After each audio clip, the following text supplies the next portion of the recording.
Hey guys, welcome welcome back to my channel with Tanu. आज मैं बात करने वाली हूँ आपकी ईएमआरएस के पोस्ट से रिलेटेड, जो कि आपकी टीचिंग के वैकेंसी निकली हुई थी। तो होपली आप सबने फॉर्म फिल जिन्होंने भी किया होगा, अगस्त तक इसका लास्ट डेट था 18 अगस्त। इससे रिलेटेड मैंने आपको काफी सारी चीजें भी बताई थी। अभी जो बीएड वालों को बाहर कर दिया गया है, मतलब प्राइमरी से जहां तक है, अब ये स्टेट ही डिसाइड करेगा कि किसको लेना है, बीएड वालों को किसको नहीं लेना है प्राइमरी में। तो अभी आपके पास एक ही अच्छा मौका था, एक ईएमआरएस वाला। तो ईएमआरएस की टीजीटी की वैकेंसी थी, आपने होपली उसमें फॉर्म फिल किया होगा, तो वेल एंड गुड। टीजीटी की पोस्ट उसमें थी और आपकी साथ ही साथ हॉस्टल वार्डन की भी पोस्ट थी। मैंने मेरा जो कोर सब्जेक्ट है वो है साइंस, ठीक है। उसमें बहुत लोगों का सब्जेक्ट कॉम्बिनेशन वगैरह भी नहीं बन पाया था। ये सारी प्रॉब्लम आई थी लोगों के साथ कि उन्होंने लास्ट ईयर मैथमेटिक्स नहीं लिया तो वो बाहर हो गए। तो ये बहुत बड़ी प्रॉब्लम हो जाती है आपके साथ अगर आपने सब्जेक्ट कॉम्बिनेशन सही नहीं लिया हुआ है। तो अगर आपने बीएड किया है, सब्जेक्ट कॉम्बिनेशन नहीं सही है, तो आपका बीएड करना बेकार हो गया एक तरीके से। बट जिन्होंने भी फॉर्म फिल किया था और जो एलिजिबल है इस एग्जाम के लिए, वो इस वीडियो को अच्छे से देख सकते हैं कि मैं इसमें क्या क्या चीजें आपको प्रॉपरली बताने वाली हूँ कि आप किस तरीके से अपनी प्रिपरेशन कर सकते हैं विदाउट टेक एनी कोर्सेज वगैरह। ओके, सिंपल सा चीज ये है कि आपका जो कोर जो आपको रखना है, अपना सब्जेक्ट ही रखना है। जैसे मेरा सब्जेक्ट साइंस है, तो मैं साइंस पे ज्यादा फोकस करूंगी rather than any other subjects, ठीक है।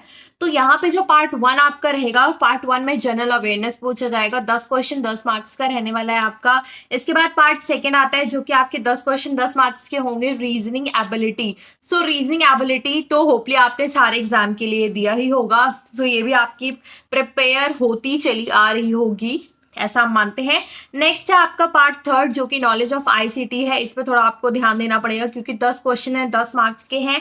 इसके बाद पार्ट 4 है आपका टीचिंग एप्टीट्यूड, जिसको कि आपने सीटेट में प्रिपेयर किया ही होगा, ओके। बट उसको हमें फिर से रिवाइज करना पड़ेगा। अगर आप रिसेंटली किसी ने अभी फिर से सीटेट दिया है तो उसे एक बार बस तुरंत पन्ने पलटने की जरूरत रहेगी। एंड नेक्स्ट है पार्ट 5, जो कि थोड़ा कॉम्प्लिकेटेड था। यहाँ पे 65 मार्क्स का, मतलब ये टोटल पार्ट 5 जो रहेगा वो 80 मार्क्स का रहने वाला है आपका। बट इसमें भी सब पार्ट्स हैं कुछ कुछ, जैसे कि पहला है सब्जेक्ट स्पेसिफिक। सब्जेक्ट स्पेसिफिक में आपसे 65 क्वेश्चन पूछे जाएंगे, जो कि 65 मार्क्स के होंगे। प्लस यहाँ पे एक्सपीरियंशियल एक्टिविटी बेस्ड पेडागोजी जो क्वेश्चन होते हैं, जैसे कि मेरा साइंस सब्जेक्ट है, ओके। तो मुझसे क्या पूछा जाएगा, साइंस से रिलेटेड क्वेश्चन पूछे जाएंगे जो पेडागोजी के होंगे। यहाँ पे होंगे ये 10 क्वेश्चन 10 मार्क्स के। नेक्स्ट आएगा आपका एनईपी से और खेलो इंडिया, मतलब कि जो प्रोग्राम्स वगैरह होते हैं, इन दोनों को जो मैंने आपको पार्ट 1 to 5 पूरा का पूरा बताया, इस पे आपको प्रॉपरली एकदम फोकस करते हुए चलना है। इसके साथ साथ आपका एक और पार्ट है, जो कि है आपका पार्ट 6।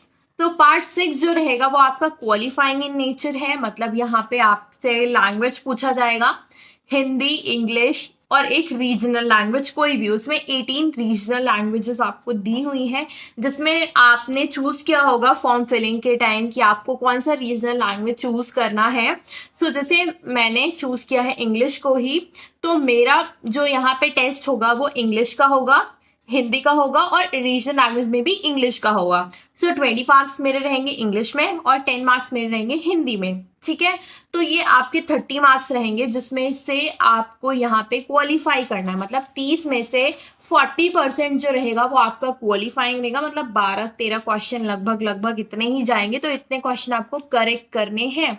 तो टोटल जो पेपर रहेगा आपका 150 मार्क्स का रहेगा, जिसमें से 30 मार्क्स आपके क्वालिफाइंग है, उसको काउंट नहीं किया जाएगा। मेन जो कोर आपका कट ऑफ बनेगा वो 120 मार्क्स से ही बनेगा। इस पे तो आपको फोकस करना है क्वालिफाइंग पे, बट उतना नहीं करना है, बट क्वालिफाइंग वाले तक ही फोकस करना है आपको। ज्यादा से ज्यादा आपको सब्जेक्ट पे फोकस करना है, टीचिंग वाले पे आप नंबर गेन कर सकते हो और यहाँ पे टीचिंग एप्टीट्यूड पे नंबर खींच सकते हो आप अच्छे से, आसानी से। साथ ही साथ आप रीजनिंग से बहुत अच्छे मार्क्स गेन कर सकते हो। तो यही कुछ चीजें हैं जिससे कि आप मार्क्स अच्छे से गेन कर सकते हो। और यहाँ पे आईसीटी पे आपको फोकस करना पड़ेगा, क्योंकि बहुत लोगों ने कंप्यूटर काफी टाइम से नहीं पढ़ा होगा, या पढ़ा भी होगा तो भूल गए होंगे, क्योंकि ट्रिपल सी का एग्जाम हो सारे लोगों ने ही दिया रहता है, क्योंकि सब जगह कुछ ना कुछ कंप्यूटर की नॉलेज मांग ही लेते हैं, अगर आप प्राइवेट सेक्टर में काम कर रहे हो तो। तो ये सारी चीजें रहती हैं। सो ईएमआरएस में आपको भी इस तरीके से एक नोट्स मतलब प्रिपेयर कर लेना चाहिए अगर आप एग्जाम पैटर्न पे फोकस कर रहे हो तो। यहाँ पे एक और चीज इंपॉर्टेंट थी जो कि है आपकी निगेटिव मार्किंग। सो निगेटिव मार्किंग भी आपकी है इस एग्जाम में। ऐसा नहीं है कि सीटेट का एग्जाम लगा हुआ है 150 नंबर का पेपर आ रहा है, नेगेटिव मार्किंग नहीं है, जिसको होना है पास हो सकता है इजी वे में, बट ऐसा नहीं है। यहाँ पे नेगेटिव मार्किंग आपकी रहेगी, कोई भी आप एग्जाम दोगे नेगेटिव मार्किंग रहने वाली है। अभी जो बिहार का हुआ था एग्जाम उसमें हटा दिया गया था, तो जिन लोगों ने भी दिया था उनके लिए बहुत अच्छी बात थी, बट बीएड वालों का तो कोई मतलब नहीं था। बट मेरा ये कहना है कि अब बीएड वालों को बहुत कम चांस मिल रहा है, तो आप अगर इसमें अगर आपने फॉर्म फिल किया हुआ है तो आप एग्जाम तो जरूर दीजिएगा और साथ ही साथ इन सारी चीजों पे फोकस करिएगा। तो ये सारी चीजें आप एग्जाम में अपने प्रिपेयर करते हुए चलिए। अब मैं बता देती हूँ कि आप कौन कौन सी चीजें कहाँ से प्रिपरेशन करना स्टार्ट कर सकते हैं। अदरवाइज मैं भी आपको रोज डेली वीडियोस अपलोड किया करूंगी, जिससे कि आपको काफी ज्यादा हेल्प मिलेगी। और जो मेरा सब्जेक्ट स्पेसिफिक रहेगा मेनली साइंस रहने वाला है, क्योंकि मेरा बैकग्राउंड भी साइंस का है, तो मैं साइंस से ज्यादा आपको रिलेट करके चीजों को शेयर कर पाऊंगी। तो यहाँ पे और सारी चीजें भी हम फोकस करेंगे जो कि आपकी जनरल चलने वाली हैं, जैसे कि जनरल अवेयरनेस हो गया। सो जो भी आपको 6 मंथ की मैगजीन वगैरह मिल रही होगी उसको आप रीड कर सकते हो। साथ ही साथ जो वीडियोस अपलोड होती है यूट्यूब वगैरह पे, किसी को भी आपको जो भी अच्छा लगता है आप देख सकते हो। मतलब कि आपको वन लाइनर जो भी क्वेश्चन दिखते हैं वो आपको देखना है, ऐसा नहीं कि आप पूरे का पूरा एनालिसिस देख रहे हो। एनालिसिस वगैरह देखने में काफी ज्यादा इंटरेस्ट आता है लोगों को as compare to one liner वाले क्वेश्चन, ठीक है, क्योंकि एनालिसिस में आपका दिमाग काम करता है, आप देखते रहते हो, अच्छा लगता है, काफी सारी चीजें हो जाती है। बट हाँ, आपको क्या करना है, वन लाइनर के क्वेश्चन देखने हैं जो ज्यादा आपके एग्जाम के लिए रिलेटेड इंपॉर्टेंट रहने वाले हैं। कोई टेलीग्राम ग्रुप से आप अटैच हो जाइए जिससे कि आप जनरल अवेयरनेस वगैरह कवर कर सको। और साथ ही साथ यहाँ पे आप कोई भी बुक हो गई जिसमें कि ल्यूसेंट जीके वगैरह की बुक, तो उसको आप देख सकते हो जनरल अवेयरनेस के लिए, काफी ज्यादा अच्छा रहेगा। अभी डेट नहीं आई है, तो तक एग्जाम की डेट नहीं आई है तब तक आप इतना सारी चीजें अभी कर सकते हो। रीजनिंग एबिलिटी के लिए यूट्यूब वगैरह पे भी आप क्वेश्चन देखो और क्वेश्चन लगाओ, बस और कुछ नहीं करना। अगर आपके पास कोई बुक रखा है तो आप बुक से लगा सकते हो, वेल एंड गुड, बट और इतना कुछ आपको नहीं करना है, ठीक है। नेक्स्ट है नॉलेज ऑफ आईसीटी। आईसीटी का आप देख सकते हो यूट्यूब पे सर्च करके, अदरवाइज मैं लिंक डाल दूंगी। सो इसमें काफी सारी चीजें आपको दी हुई हैं जो कि कॉम्पिटेटिव एग्जाम में आपसे कंप्यूटर की पूछी जा सकती हैं और हाई लेवल का पूछा जाएगा, क्योंकि यहाँ पे ऑलरेडी मेंशन है ग्रेजुएशन लेवल, ठीक है।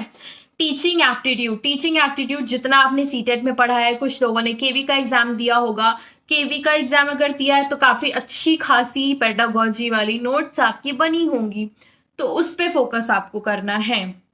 एनवीएस वाला, केवीएस वाला, जिन्होंने भी अभी रिसेंटली अगर दिया होगा, जिन्होंने नहीं दिया है, हाँ, सीटेट वाली पेडागोजी से सिर्फ काम नहीं चलने वाला है, और भी बहुत सारी चीजें हैं, स्कूल मैनेजमेंट है, पॉक्सो है, बहुत सारी चीजें हैं आपकी जो कि आपने सीटेट के टाइम पे नहीं पढ़ी हुई हैं। और हिमांशी मैम ने जो चीजें आपको डाली हुई थी 40 वीडियोस वाली, उससे हट के थोड़ा आप इसका सिलेबस देखिए टीचिंग एप्टीट्यूड का और सर्च करिए। 10 क्वेश्चन रहेंगे, आपको उसमें से 9-10 क्वेश्चन तो कर ही देने हैं, अच्छे लेवल के क्वेश्चन आएंगे और अच्छे लेवल से आपको उसको क्वालिफाई करना रहेगा टीचिंग एप्टीट्यूड की अगर मैं बात करूं।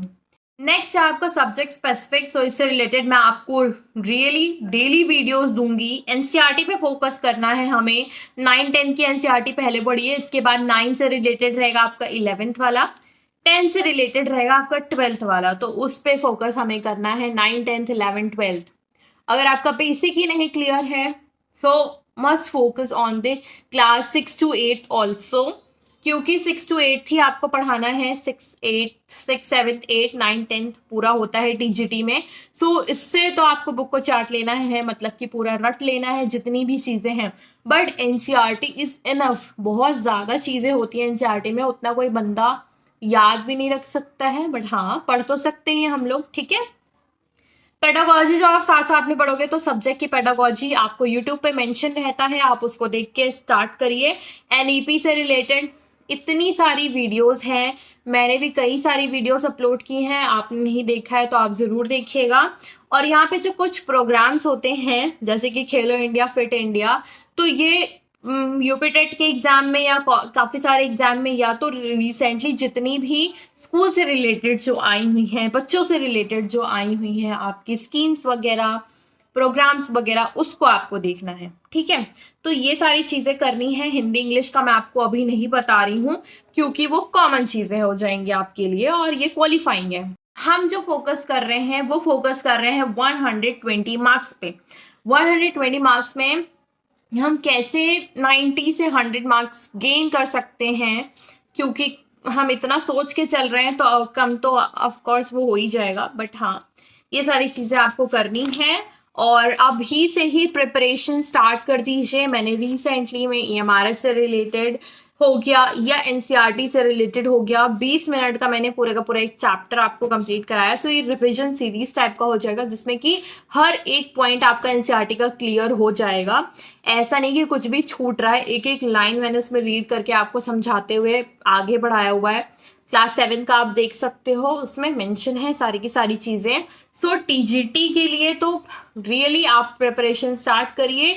जिन्होंने भी हॉस्टल वार्डन के लिए फॉर्म फिल किया है, सेम चीजें रहेंगी, टीचिंग एप्टीट्यूड नहीं आएगा उसमें। जो लैंग्वेज का इसमें अलग पार्ट दिया है उसमें अटैच हो जाता है। आप एग्जाम पैटर्न जरूर देखिएगा उसका।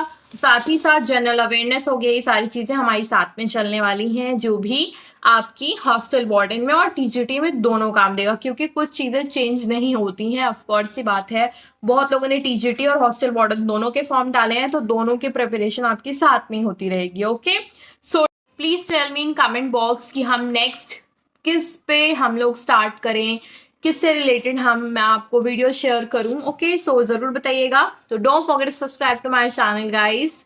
Thank you, bye bye.